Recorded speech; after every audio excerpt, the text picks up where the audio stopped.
კაცობრიობამ იცის რას აკეთებს? არა, ვფიქრობ, ჩვენ შევდივართ ეპოქაში, როდესაც ისტორიაში პირველად შესაძლოა ჩვენზე უფრო ინტელექტუალური არსებები გვყავდეს.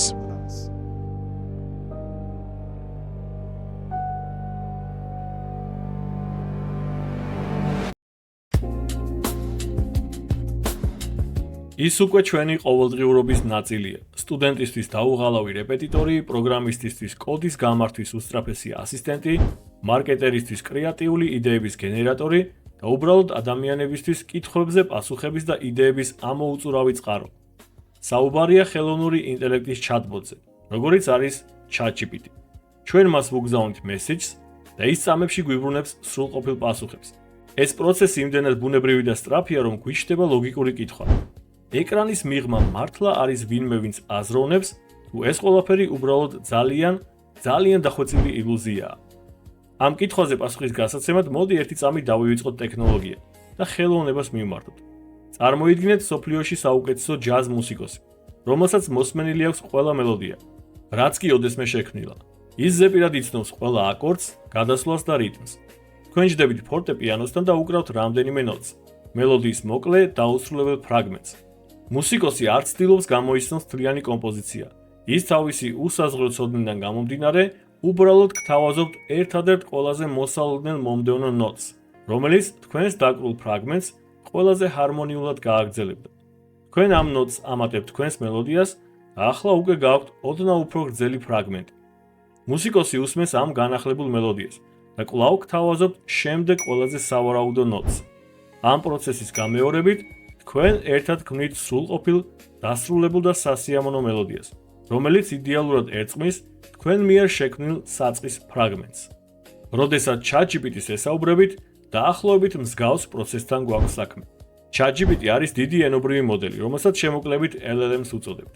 გამომდინარე იქიდან, რომ ChatGPT-ს გარდა კიდევ ბევრი სხვა დიდი ენობრივი მოდელი არსებობს, მაგალითად როგორიცაა Google-ის Gemini, xAI-ის Grok-ი, Anthropic-ის Claude და ბევრი სხვა. ვიდეოს განმავლობაში ChatGPT-ს ნაცვლად სწორედ ამ აბრევიატურას, ანუ LLM-ს გამოვიყენეთ. თავისი არსით LLM-ი არის ხელოვნური ინტელექტის ფორმა, რომელიც შექმნილია ადამიანური ტექსტის გასაგებად და მის შესაქმნელად. თუმცა ალბათ ყველას აწუხებს ეს კითხვა: როგორ ახერხებს კომპიუტერული პროგრამა ადამიანის მსგავსად საუბარს, კონტექსტის გაგებას და ადეკვატური პასუხების გაცემას? სანამ ამ კითხვას გავცემ პასუხს, მოდი ჯერ გავიგოთ რა კავშირია ხელოვნურ ინტელექტსა და LLM-ს შორის. რადგან ხშირად ადამიანებისთვის, რომლებსაც ესმით ხელოვნური ინტელექტი, ეს სიტყვები მხოლოდ ChatGPT-სთან ასოცირდება. დიდი ენობრივი მოდელი არის ხელოვნური ინტელექტის ნაწილი, თუმცა ხელოვნური ინტელექტი მხოლოდ LLM-ებს არ მოიცავს. მას ბევრი სხვა განშტოება აქვს. AI მოიცავს ბევრ სფეროს, მათ შორის მანქანურ სწავლებას, რობოტიკასა და ავტომატიზაციას და სხვა. მანქანური სწავლება მოიცავს ღრმა სწავლებას. ღრმა სწავლება არის კომპიუტერის სწავლების მეთოდი, რომელიც ჩვენი ტვინის მუშაობის იმიტაციას ახდენს. ამისთვის ის იყენებს ნეირონულ ქსელს, ერთგვარ ციფრულ ტვინს. მაგალითად, როგორ სწავლობს ბავშვი კატის ცნობას? ის ხედავს კატას. ტვინში აქტიურდება ნეირონების, ანუ ნერვული უჯრედების ჯგუფი და მათ შორის კავშირი მყარდება. რაც უფრო ხშირად ხედავს კატას, ეს კავშირი მით უფრო ძლიერდება. საბოლოოდ იქმნება კატის ამომცნობი მყარი ქსელი. როგორც თქვით, ღრმა სწავლება მოიცავს ნეირონულ ქსელებს. ნეირონული ქსელი ეს არის კომპიუტერული პროგრამა, რომელიც ტვინის ამ მოდელს ბაძავს. ის შედგება ციფრული ნეირონებისგან, რომლებიც ფენებადაა განლაგებული და ერთმანეთთანაა დაკავშირებული. როდესაც მას ვასწავლით, ანუ ვწვრთნით, ჩვენ ვაჩვენებთ კატის ათასობით სურათს. ყოველ ჯერზე, როცა პროგრამა ცდება, ის ოდნავ ცვლის ნეირონებს შორის კავშირების სიძლიერეს. მილიონობით გამეორების შემდეგ ეს კავშირები ისე ლაგდება, რომ პროგრამა კატას თითქმის უშეცდომოდ ცნობს. ახლა კი დავუბრუნდეთ LLM-ს. LLM-ი თავისი არსით არის რთული მათემატიკური ფუნქცია, რომელიც ნებისმიერი ტექსტისთვის პროგნოზირებს თუ რომელი სიტყვა იქნება შემდეგი. თუმცა, იმის ნაცვლად, რომ ერთი სიტყვა დარწმუნებით იწინასწარმეტყველოს, ის ალბათობას ანიჭებს ყველა შესაძლო მომდევნო სიტყვას. მოდელები ამ პროგნოზების გაკეთებას სწავლობენ უზარმაზარი რაოდენობის ტექსტის დამუშავებით. ეს მოიცავს ყველა სახის წიგნს, დოკუმენტს, სტატიას, გაზეთს, ჟურნალს, მთელ ინტერნეტს, კოდს და ბევრ სხვას. ამ მონაცემთა ბაზის ზომა ტერაბაიტებს აღწევს და ტრილიონობით სიტყვას შეიცავს. მაგალითად, ჩვეულებრივ ადამიანს რომ წაიკითხა იმდენი ტექსტი, რამდენიც GPT-3-ის დასატრენინგებლად გამოიყენეს და მას შეუსვენებლივ 24/7-ზე ეკითხა ეს ტექსტი, ამას 2600 წელზე მეტი დასჭირდებოდა. წარმოიდგინეთ რა რაოდენობის ტექსტურ მასალაზე არის საუბარი. და ეს GPT-3-ის შემთხვევაში. ახლა უკვე GPT-5 გვაქვს. ანუ მას შემდეგ შექმნილი უფრო დიდი მოდელები გაცილებით მეტ ტექსტურ მონაცემზე არიან დატრენინგებულები. როგორც უკვე ვთქვით, დიდი ენობრივი მოდელი შექმნილია ერთი რამის გასაკეთებლად. მოახდინოს მომდევნო სიტყვის პროგნოზირება. მაგალითად, თუ დავიწყებთ ფრაზით დედამ გემრიელი. მოდელი თავისი უზარმაზარი ცოდნიდან გამომდინარე, დიდი ალბათობით იწინასწარმეტყველებს სიტყვას მაგალითად სადილი. ჩვენ ამ სიტყვას დავუმატებთ კონტექსტს, შემდეგ ახალი ფრაზის დედამ გემრიელი სადილი საფუძველზე მოდელი იწინასწარმეტყველებს მოამზადა. ამ პროცესის გამეორებით მოდელი ქმნის თლიან წინადადებებს, აბზაცებს და დოკუმენტებსაც კი. სწორედ კონტექსტის გაგების ეს უნარი ხდის მომდევნო სიტყვის პროგნოზირებას ასეთ მძლავრს. ეს არ არის სიტყვების შემთხვევითი გამოცნობა. ეს არის წინადადების კონტექსტზე დაყრდნობით ყველაზე მოსალოდნელი სიტყვის პროგნოზირება.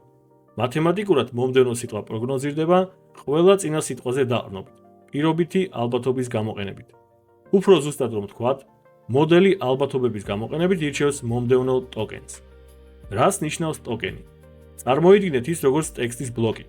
კომპიუტერი ტექსტს არა მთლიანი სიტყვებით, არამედ ამ ბლოკებით აღიქონს. თუმცა ტოკენი შეიძლება იყოს მთლიანი სიტყვაც, მაგალითად დედამ.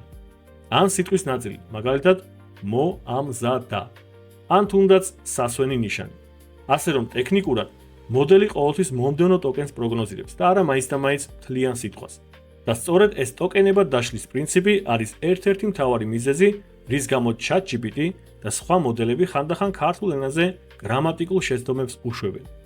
ნუ დაგვავიწყდება, რომ ქართული ენა თავისი ბრუნვებით, უღლებებითა და სუფიქსებით საკმაოდ რთულია. მოდელი სიტყვას ხშირად ყოფს ფუძე და დაბოლოება.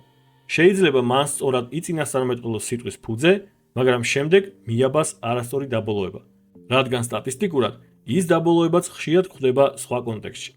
თან არ დაგვაუწყდეს, რომ მოდელები ქართულ მონაცემებზე უფრო ნაკლებად არიან დატრენინგებულები, ვიდრე მაგალითად ინგლისურზე, ან სხვა უფრო პოპულარულ ენაზე. ამიტომაცაა, რომ ზოგჯერ შეიძლება მივიღოთ უცნაური ფრაზები.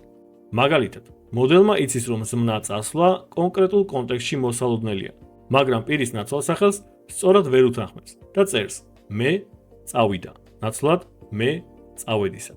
ეს იმიტომ, რომ ის გრამატიკის წესებით კი არ ხელმძღვანელობს, არამედ უბრალოდ აწყობს ტოკენების ყველაზე მოსალოდნელ ჯაჭვს. დიდ ენობრივ მოდელებში ტექსტის გენერაციის უკან დეკოდერი დგას. როდესაც მოდელს ვაძლევთ ტექსტს, მაგალითად საქართველოს დედაქალაქი არის, ის ჯერ ცალკეულ ტოკენებად იშლება და აქ იწყება ყველაზე საინტერესო ნაწილი. წარმოიდგინეთ ეს პროცესი 3 ეტაპად. პირველი, ეს არის სიტყვების თარგმნა რიცხვების ენაზე. კომპიუტერს ჩვენი სიტყვები არ ესმის. მისთვის ერთადერთი გასაგები ენა რიცხვებია. ამიტომ თითოეული ტოკენი გადის ერთგვარ გარდაქმნას. მოდელს აქვს გიგანტური ციფრული ლექსიკონი, სადაც ყველა ტოკენს თავისი უნიკალური რიცხვითი კოდი, ანუ ვექტორი შეესაბამება. ეს არ არის უბრალოდ შემთხვევითი რიცხვები. ეს არის რიცხვების გრძელი სია, რომელიც ამ ტოკენის მნიშვნელობას, კონტექსტსა და სხვა სიტყვებთან კავშირს აღწერს. მაგალითად, სიტყვა საქართველოს შეიძლება გარდაიქმნას რიცხვების შემდეგ ერთობლიობად. დედაქალაქი სრულიად განსხვავებულ კოდად, ისევე როგორც არის. ეს რიცხვებით სავსე ინფორმაცია იგზავნება მოდელის ტვინში, ანუ დეკოდერში. დეკოდერი არის ნეირონული ქსელი, რომელიც გაწვრთნილია ამ რიცხვით კოდებს შორის კავშირების პოვნაზე. ის აანალიზებს შემოსულ რიცხვებს და თავისი გამოცდილებიდან გამომდინარე სვამს კითხვას. ამ რიცხვების კომბინაციის შემდეგ როგორი უნდა იყოს შემდეგი რიცხვების კომბინაცია. დეკოდერი თავის პასუხს ისევ რიცხვითი კოდის სახით იძლევა. ეს მისი პროგნოზია. ბოლოს სისტემა ამ ახალ რიცხვით კოდს ისევ თარგმნის ჩვენთვის გასაგებ ენაზე. ის ეძებს თავის ლექსიკონში, რომელ ტოკენს შეესაბამება ეს ახალი კოდი ყველაზე მეტად. თუ ნაპოვნი ტოკენი არის თბილისი, ეკრანზე სწორედ ეს სიტყვა გამოჩნდება. მოკლედ პროცესი ასეთია: სიტყვა, რიცხვი, ანალიზი, ახალი რიცხვი, ახალი სიტყვა. ჩვენ უკვე რამდენჯერმე ვახსენეთ მოდელების გაწვრთნა და სწავლება. სწავლების პროცესი შეგვიძლია წარმოვიდგინოთ როგორც დიდი მანქანის მარეგულირებლების დაყენება. ენობრივი მოდელის ქცევა სრულად განისაზღვრება მრავალი განსხვავებული მნიშვნელობით, რომლებსაც ჩვეულებრივ პარამეტრებს უწოდებენ. ამ პარამეტრების შეცვლა ცვლის იმ ალბათობებს, რომლებსაც მოდელი კონკრეტულ შეყვანილ ტექსტზე მომდევნო სიტყვისთვის იძლევა. ეს პარამეტრები მიზანმიმართულად არ არის დაყენებული. ამის ნაცვლად ისინი თავდაპირველად შემთხვევითია, რაც ნიშნავს, რომ მოდელი უბრალოდ შემთხვევითობის პრინციპით ახდენს გენერაციას, მაგრამ ისინი განუწყვეტლივ იხვეწება მრავალი ტექსტური მაგალითის საფუძველზე. დიდი რაოდენობით პარამეტრებისა და უზარმაზარი სასწავლო მონაცემების გათვალისწინებით, LLM-ის სწავლებაში ჩართული გამოთვლების მასშტაბი უზომოდ დიდია. მაგალითისთვის წარმოიდგინეთ, რომ შეგიძლიათ წამში 1 მილიარდი არითმეტიკული ოპერაცია შეასრულოთ. თქვენი აზრით, რამდენი დრო დაგჭირდებოდათ ყველა იმ ოპერაციის შესასრულებლად, რომელიც დიდი ენობრივი მოდელების სწავლებისთვის არის საჭირო? ალბათ ფიქრობთ, რომ 1 წელი, ან 10 წელი, ან თუნდაც 100 წელი. პასუხი გაცილებით მეტია, 100 მილიონ წელზე ბევრად მეტი. გამოთვლების ეს განსაცვიფრებელი მოცულობა შესაძლებელი ხდება მხოლოდ სპეციალური კომპიუტერული ჩიპების გამოყენებით, რომლებიც ოპტიმიზებულია მრავალი ოპერაციის პარალელურად შესრულებისთვის და ცნობილია როგორც GPU, ანუ გრაფიკული პროცესორი. წარმოიდგინეთ, რომ მოდელი თამაშობს დაასრულე წინადადების უსასრულო თამაშს. ალგორითმი იღებს მილიარდობით ტექსტურ ფრაგმენტს ინტერნეტიდან, მაგალითად წინადადებას ვიკიპედიიდან და მალავს მის ბოლო სიტყვას. შემდეგ ის მოდელს, რომელსაც ჯერ არაფერი უსწავლია, სთხოვს გამოიცნოს ეს დამალული სიტყვა. თავდაპირველად მისი პასუხები, რა თქმა უნდა, სრული აბსურდია. როდესაც მოდელი არასწორ პასუხს იძლევა, სისტემა მას ადარებს ნამდვილ, სწორ სიტყვას და ეუბნება: არა, სწორი პასუხი იყო ეს. ამის შემდეგ ალგორითმი უკან ბრუნდება და მოდელიც მილიარდობით შიდა პარამეტრს, იმ პატარა მარეგულირებლებს მიკროსკოპულად ცვლის. მიზანი ერთია: შემდეგ ჯერზე, როცა მსგავს კონტექსტ შეხვდება, სწორი სიტყვის გამოცნობის შანსი ოდნავ გაიზარდოს, ხოლო არასწორის ოდნავ შემცირდეს.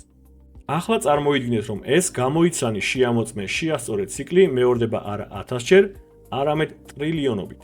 სწორედ ეს განუწყვეტელი წრთნა აიძულებს მოდელს თანდათან შექმნას ადამიანური ენის გიგანტური სტატისტიკური რუგა. საბოლოოდ, ამ ტრილიონობით გამეორების შედეგად ვიღებთ მოდელს, რომელსაც არ ესმის რას ნიშნავს სიტყვა სიყვარული, მაგრამ მან სტატისტიკურად იცის, რომ ეს სიტყვა ხშირად ხვდება სიტყვებთან გული, გრძნობა და ბედნიერება. მისი ცოდნა არის არა სამყაროს რეალური აღქმა, არამედ ადამიანური ენის მათემატიკური მოდელი, გიგანტური ქსელი, რომელიც ინახავს ინფორმაციას იმის შესახებ, თუ რომელი სიტყვა რომლის შემდეგ მოდის ყველაზე მაღალი ალბათობით. ახლა კი დაუბრუნდეთ ჩვენს მთავარ თავდაპირველ კითხვას. ნამდვილად აზროვნებს თუ არა ChatGPT? აზროვნების იმ გაგებით, როგორც ჩვენ ადამიანები ვაზროვნებთ, ცნობიერებით, გრძნობებით, განზრახვებით და კონტექსტის რეალური გაგებით, პასუხი არის არა. როგორც ნახეთ, ის არ ფიქრობს, არამედ ითვლის. ის არ ქმნის, არამედ აწყობს და ის არ იგებს კონტექსტს, არამედ პროგნოზირებს. სწორედ აქ ჩნდება ყველაზე საინტერესო პარადოქსი. მოდელს წვდომა აქვს კაცობრიობის მიერ შექმნილ თითქმის მთელ ციფრულ ცოდნაზე. მან წაიკითხა იმაზე მეტი წიგნი, სტატია, კვლევა და დისკუსია, ვიდრე ნებისმიერი ჩვენგანი მრავალი სიცოცხლის განმავლობაში შეძლებდა. მის მეხსიერებაში ინახება ისტორიის, მეცნიერების, ხელოვნებისა და ფილოსოფიის გიგანტური მონაცემთა ბაზა. სწორედ ამიტომ, როდესაც ჩვენ ვსვამთ კომპლექსურ კითხვას, მისი პასუხი, რომელიც ამ კოლოსალური ინფორმაციის სინთეზის შედეგია, ხშირად უფრო სრულყოფილი, სტრუქტურირებული და მრავლის მომცველია, ვიდრე ნებისმიერი ერთი ადამიანის პასუხი შეიძლება იყოს. მნიშვნელოვანია გვესმოდეს, რომ მოდელების კონკრეტული ქცევა არის სწავლების პროცესში სპონტანურად წარმოქმნილი ფენომენი, რომელიც დაფუძნებულია იმაზე, თუ როგორ დარეგულირდა ასობით მილიარდი პარამეტრი. ეს კი წარმოუდგენლად ართულებს იმის დადგენას, თუ რატომ აკეთებს მოდელი ზუსტად იმ პროგნოზებს, რომლებსაც აკეთებს. ნეირონული ქსელებისა და ღრმასწავლების ერთ-ერთი ფუძემდებელი ჯეფრი ჰინტონი, რომელსაც AI-ის ნათლიად მოიხსენიებენ, სწორედ ამას ამბობს. კაცობრიობამ იცის რას აკეთებს?